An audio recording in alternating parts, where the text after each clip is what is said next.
So in the nursing home, they take my check and they give me $50 a month. Golden years. Yeah, right. I could tell you exactly what's wrong with nursing homes. And don't forget, I also ran the streets of Harlem. I had a bad heroin habit. That's how I got AIDS. From 1975 to 1990. You know what they call me? Tommy Guns. That's right, man. I had a gun to my head when I was 17 years old. I said, God help me.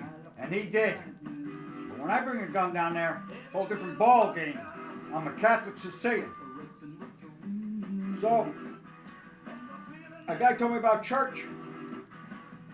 He said it's every day but Saturday. So I went to church every day. I was looking for God. Let's face it, I got dementia, AIDS, I'm going upstate. My friend would pick me up every night and bring me to AA and NA. And there were some nice looking nurses there, I gotta say that. You know, that was one good thing about the nursing home. And I ate good. Oh yeah. Went to the hospital, I ate lunch, you know, I ordered food out, you know. How did I do that? Well, I had a motorcycle. That's the only thing my wife didn't get, and I sold. Then,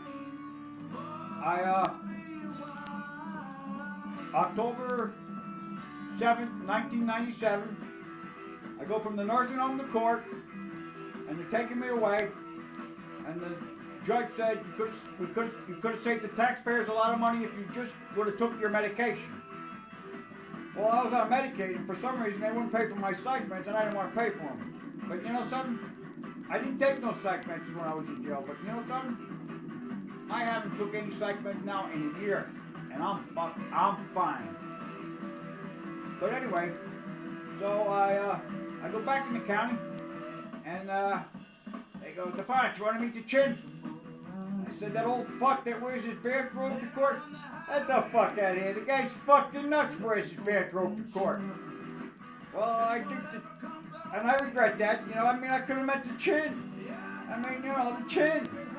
But, you know, I think the chin liked that I said that about him, because I really don't think he was crazy. I mean, let's face it, he's running one of the biggest families. I ended up with his bathrobe when I get upstate. The tag on the back said, be Altman's. And before you go upstate, you know, you go to downstate. So they put me in a bullpen with a Muslim named Rick from Yonkers. He stabbed somebody 17 times because the guy raped his wife and said he wanted to kill the guy, couldn't believe he lived. And he ends up in a little bullpen with me, and then we go to downstate, the bus is full. So I rode up in a police car listening to rock and roll music. Get to downstate, you gotta take all your clothes off, stand there naked, get a baldy. Yeah, Rick told me, tell the guy you want a number 2, because I didn't know. Rick knew he was in jail before. But anyway, Rick's telling everybody this is Big Tom from the group home, and I'm saying to myself, what the hell is a group home? But I find out at the end of my bid. Then, December 13th, 1997, pretty good for a guy that had dementia, huh? We had to go, we were going upstate. And we had to stop at 5 jails. And we had to spend the night at Auburn, 2nd Max built in New York. The guy I'm bugging with got 52 years to life, and he looks happy. I said, you happy, pal? He said, yeah, why? My wife comes no matter what jail. I mean, she touches my penis under the table. I said, that makes you happy? He said, yeah. Good for you, pal. He was Spanish. But there's something I almost forgot. When it was getting close for me to go upstate, around August 97, I was home for the weekend and I was watching this mafia bust. Largest mafia bust in years, 9 of them. And I knew the last guy coming out. And so then later that day, I was by the front door, I had a cane and I fell down, and this guy come in the house and he picked me up and he said, Tom, let's go. I knew this guy. I get into his car and the first thing I said to him, you watching TV? He said, why? Your man was busted. Largest mafia bust in years, 9 of them. And I hear he's out of jail less than 1 hour. What happened? He said, well, Tom, he has more money than God made. I had to ask him, how much is that? He said, it's coming in so fast he can't count it. So I go, there you go.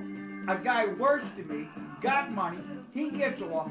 I got no money. I'm going to jail. And then I said to him, you heard? He said, that's why I'm here. I said, that's right, man. I'm not going to jail because no doctor's taking care of me out here. No doctor's going to take care of me in jail. He said, no, Tom, you're going to jail and you're not supposed to worry about nothing. The inmates are going to take care of me. And I said, inmates are going to take care of me? He said, Tom, I know you don't trust nobody, but you know you can trust me. And I said, hey, Paisan, I know, I trust you. And I could talk about these mafia guys because I wrote a letter and I tried to kill myself a while back, and the police in my town got it, and I explained it, but these mafia guys are dead now, so what are you going to do? And I happened to grow up with them. I knew them. And they saved my life. And the inmates prayed for me. You believe it? It's kind of like the mafia put me in touch with God. Grateful for them guys? You better believe it. And I tell you one thing, I'm no snitch. Squeeze my balls, you ain't getting shit out of me, but I really don't know shit, so I need to take a lie detector test, okay? So I leave Auburn, I get to Groveland. You probably never heard about it. Now, you know, Groveland is a medium. And, you know, and after Groveland, I go to Attica, then to downstate New York Psychiatric Center, Great Meadows,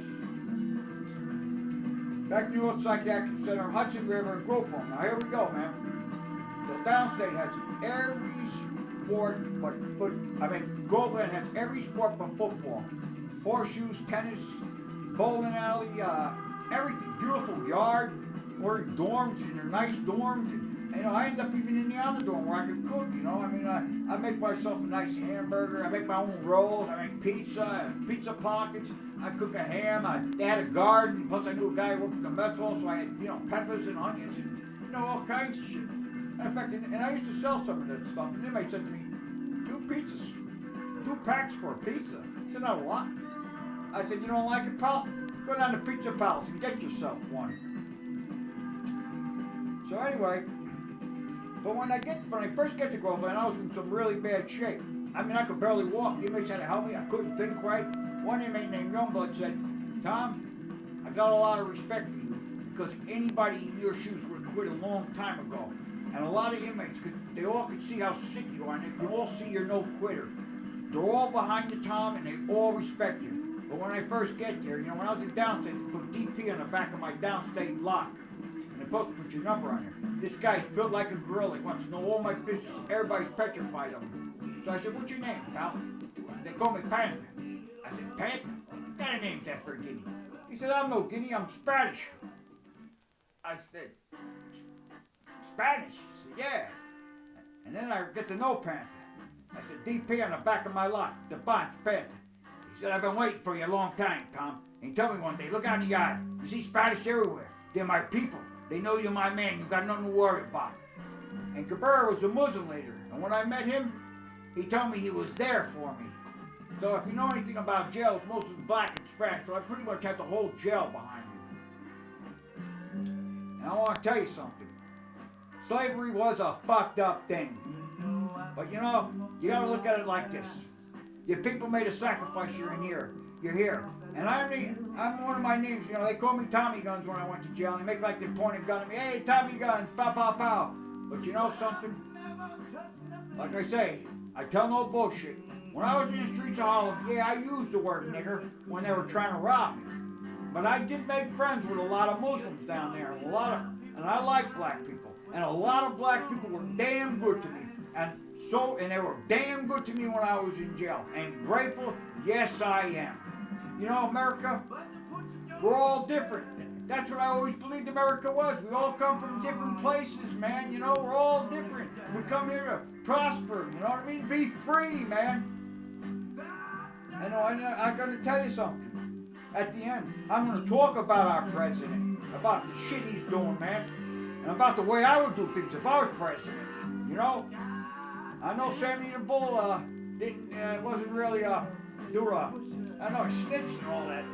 But let me tell you something. I'd get Sammy the Bull to get Ben Laden. I'd give him a pass.